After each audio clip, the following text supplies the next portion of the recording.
What's up, guys? Welcome back to FishOfHex. My name is Travis. Today we're going to be doing a part 2 of my weekly rambling video. Now, if you're new to the series, this is where I give you some one-on-one time, kind of let you know with some updates, what's going on here in the fish room, as well as my personal life. And I want to just touch base on a few things that I talked about in my previous rambling video this week, and then to kind of talk about a video that I just posted and what I was doing in that video, just to kind of see how YouTube is going to react regarding what I did. Now, the first thing I want to talk about here is Reggie, the snowflake eel. Now, he was sick for the last, I would say, 4 to 6 weeks with a bacterial infection, and he actually passed away this morning, and it wasn't pleasant at all. After having him for about 3 years and getting him when he was about 5 inches long, and now he's just under 2 foot long, and then he going through the whole transition, having him in pretty much 90% of the videos on this channel. It was pretty hard to have him actually pass away, and the fact that he suffered and I couldn't do anything about it. I actually got him out of the tank about an hour or two before he passed away, and I had him in medication in the quarantine tank in hopes that it could kind of help. But the fact that he came out into the open in the 300-gallon and pretty much said, "Hey, come get me," it was just too late. He pretty much swam into the net, had no problem going in there, didn't put up a fight, allowed me to hold him with no issues, put him into the quarantine tank. I continued to dose some antibacterial medication, and it was just too late. If he only let me catch him 4 weeks ago when I attempted the first time, it would have probably been a different story. And that's just kind of the pain and the downside to having an eel is, they're going to run from you in the tank, even with kind of the relationship that I have with him, allowing me to even pet the side of him after feeding him, of course. He still wouldn't let me get him early on when he wasn't feeling well. And unfortunately, I'm just not going to tear apart my 300-gallon to catch him. And I probably still couldn't, given how deep that tank is and actually how big it is. So, yeah, he is gone. And for those of you asking and wondering if I'm going to get another eel, and the question is no, not for this 300-gallon, mainly because my rockscape isn't really meant for an eel. Granted, that far left and the far right are okay for an eel, but it doesn't really give him many hiding places, and it's just not a good tank for an eel, unfortunately. And pretty much, for those of you who are kind of wondering where his bacterial infection came from, I have no idea.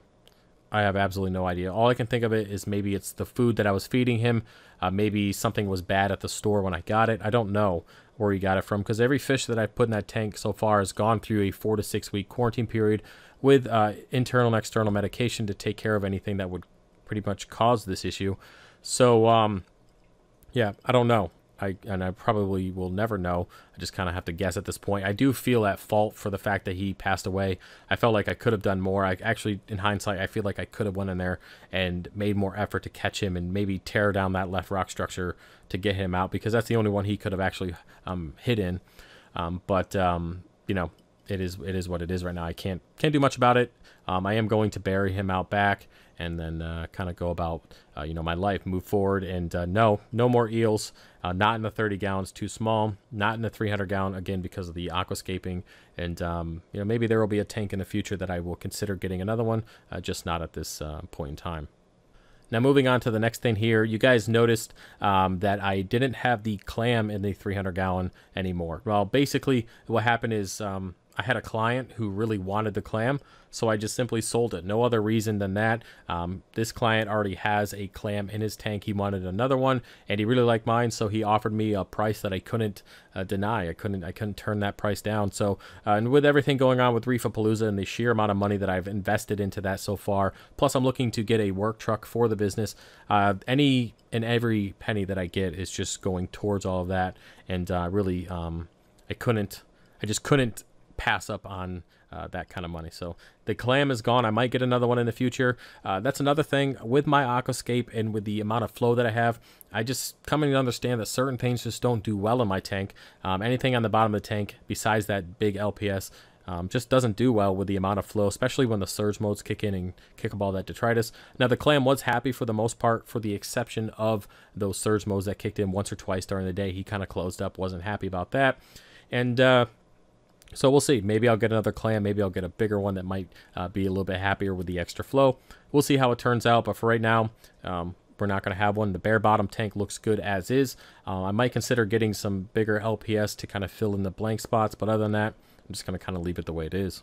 All right, so the last thing I want to talk about here is the video I just uploaded on the Tunzi magnet cleaner. Now, I definitely wanted to get a review on that. I do enjoy the product. I really do like it. And I also want to mention that I did find the blade in the second manual. It had two manuals. There was one in the box, then it had one to the side. I must have, when I opened it up originally a few months ago, I must have set the manual to the side and didn't realize it. But I did find the magnet, or better yet, the blade for the magnet in that manual. So shout out to you guys who said it was in there. Appreciate the support on that. Now, in that video, you guys noticed that I said transitions a lot.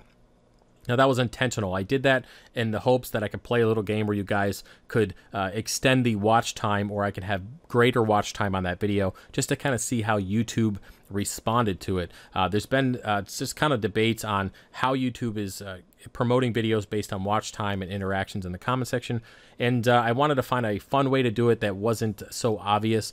Basically, by offering up a reward of polyp booster as well as refroids for the person who guessed how many times I said it in the video, in hopes to extend that watch time for those of you who played along early in that video.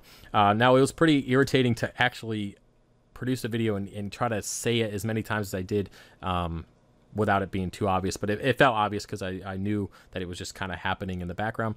But other than that, I have to check and see how the analytics are for that video in the next several days once it kind of updates on YouTube within the channel analytics section there, and I'll see how it is. There's a lot of channels out here on YouTube that are kind of experimenting or kind of like doing giveaways and stuff like that at the end of their videos, and they're getting the greater watch time and the bigger interactions within the comment section, which in turn is promoting them and getting them to grow throughout our community much faster than what I'm doing. So that kind of makes me wonder what I'm doing wrong and kind of how I can go about changing the channel to promote it for success.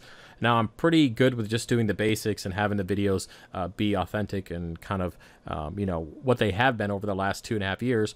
I mean, granted, I have almost 18,000 subs just based on what I've been doing. So, I mean, it wouldn't hurt to just keep doing it. But times are changing. The analytics and how YouTube is promoting channels is changing all the time. And I'm just trying to kind of see what works pretty much. So, with that said, that's about it for this video, guys. I hope you enjoyed it. Trust me, I won't do another video of me saying a word 19 times because that was... it was pretty bad. It's pretty obnoxious. So if you guys can get past that, I hope you enjoyed the video. I will do another in-depth review on those types of cleaners, at least a update on it here in the future, so it's a little bit more, I guess, normal. All right. Other than that, guys, I hope you enjoyed the video, and I will see you later. Peace.